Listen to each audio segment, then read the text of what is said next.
In case of a fault, throw and a heave are very important parameters. So let's discuss it through a numerical question. This is the diagram of normal fault. This is football and this is hanging wall. Okay.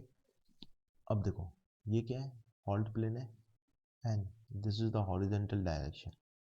And fault plane and horizontal direction के बीच जो angle होगा वो क्या होता है, dip होता है, जिसको कि हम अल्फा से डिनोट करते हैं, डिप ऑफ द फॉल्ट. अब इसी ट्रायंगल को हमने इनलार्ज किया तो देखो ये क्या है, ये हमारा फॉल्ट प्लेन पे जो डिस्प्लेसमेंट है वो है.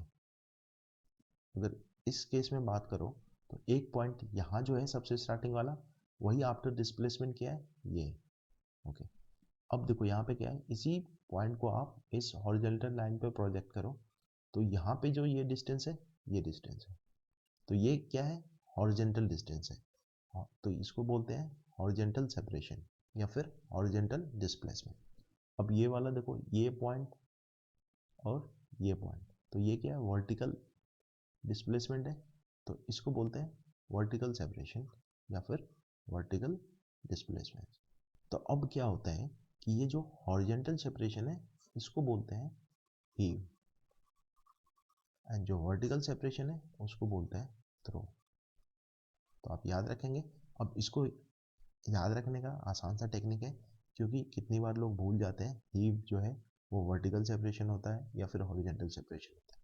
सपोज कि एक आपके पास क्रिकेट बॉल है, आपने इसको थ्रो किया, तो थ्रो करने के बाद क्या होगा, ये कुछ डिस्टेंस के बाद नीचे गिर जाएगा due to the gravity. Okay. अब देखो थ्रो किया तो वो नीचे गिरा, है ना. थ्रो से याद रखें, हम किसी चीज़ को थ्रो करते हैं तो वो नीचे गिरता है, तो नीचे गिरा तो इस तरह से गिरा, तो ये जो वर्टिकल वाला होगा ये क्या होगा, थ्रो होगा, और ये जो हॉरिजॉन्टल वाला होगा वो हीव होगा. एक तरह उससे याद रखेंगे और दूसरा हीव होता है एच से, तो एच फॉर हॉरिजॉन्टल. इस तरह से भी याद आप रख सकते हैं. तो ये तो हो गया याद रखने का टेक्निक. अब देखो, अब ये वाला एंगल क्या था, अल्फा. ओके. अब इसको हीप बोले तो इसको हमने एच से डिनोट किया और इसको किया हमने टी से. और ये वाला जो है ना, ये इसको करते हैं हम डी एस से. D S is the true displacement. Okay. क्योंकि ये पॉइंट फॉल्ट प्लेन पे डिस्प्लेस होकर यहाँ आ रहा है तो ये ट्रू डिस्प्लेसमेंट देता है. okay. अब चलो इसको थोड़ा मैथमेटिकली हम देखते हैं. चलो इस ट्रायंगल को हम थोड़ा मैथमेटिकली देखते हैं कि फॉर्मूला कैसे इसका जनरेट होता है. ये इस तरह से है, तो ये हमारा एंगल दिया हुआ है अल्फा.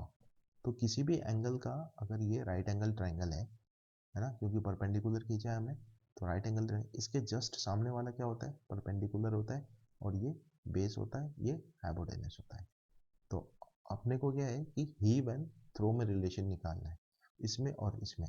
तो P बाय बी क्या होता है, tan थीटा होता है ना. ट्रिगोनोमेट्री में आपने पढ़ा होगा, ये tan थीटा होता है. और इसके बीच का रिलेशन क्या देगा, साइन थीटा. तो P by H equal to sine theta. Okay. तो यहाँ से हमारा फॉर्मूला जनरेट होता है कि जब हमें हीव और थ्रो दिया हो तो ये tan थीटा वाला लगाते हैं. तो क्योंकि हमने अल्फा लिया है डिप अमाउंट को, तो यहाँ से फॉर्मूला बनेगा tan alpha equal to throw by heave. Okay. Similarly sine alpha क्या हो जाएगा आपका, throw by true displacement. Okay. तो ये इस तरह से फॉर्मूला बनता है और इसको आप याद रखेंगे. अब देखो, अब क्वेश्चन में क्या दिया हुआ है कि a normal fault has a dip of 45 degree towards east. तो ये 45 डिग्री है एंड थ्रो इज 100 मीटर. तो हमें हीप कैलकुलेट करना है. तो यहाँ से हम इस फॉर्मूला को यूज करते हुए हम इसको आसानी से कैलकुलेट कर सकते हैं. 10 45 डिग्री इक्वल टू थ्रो हमारा क्या है, 100 metre, and we have to calculate heave. तो 10 45 होता है 1 equal to 100 by heave, and heave will be 100 metre. तो यहाँ से हमारा करेक्ट ऑप्शन होगा बी. तो कितना आसान था ये थ्रो एंड हीप को कैलकुलेट करना. अगर आपको ट्रू डिस्प्लेसमेंट भी पूछा जाए, थ्रो दिया हो, तो आप साइन थीटा का यूज करेंगे. अगर आपको हॉरिजॉन्टल सेपरेशन हीप दिया हो तो यही क्या हो जाएगा, B by H equal to cos theta होता है. तो इससे आप कैलकुलेट कर सकते हो ये तीनों point, throw displacement, throw heave, तो ये होते हैं। अब देखो इसमें इस ट्रायंगल में बात करोगे तो जो ये हमने ट्रायंगल बनाया था तो ये क्या था, हमारा डिप हो गया था, और ये हमारा हीप था, ये थ्रो था, और ये 90 डिग्री है, और एक एंगल और बच गया हमारे पास। इसको मान लो कि अगर थीटा बोला तो ये क्या होता है, ये होता है हमारा एंगल ऑफ हेड। एंगल, ये भी एक इम्पॉर्टेंट पॉइंट है, एंगल ऑफ हेड पूछा जाए तो ये क्या होता है 90 degree minus dip of the fault.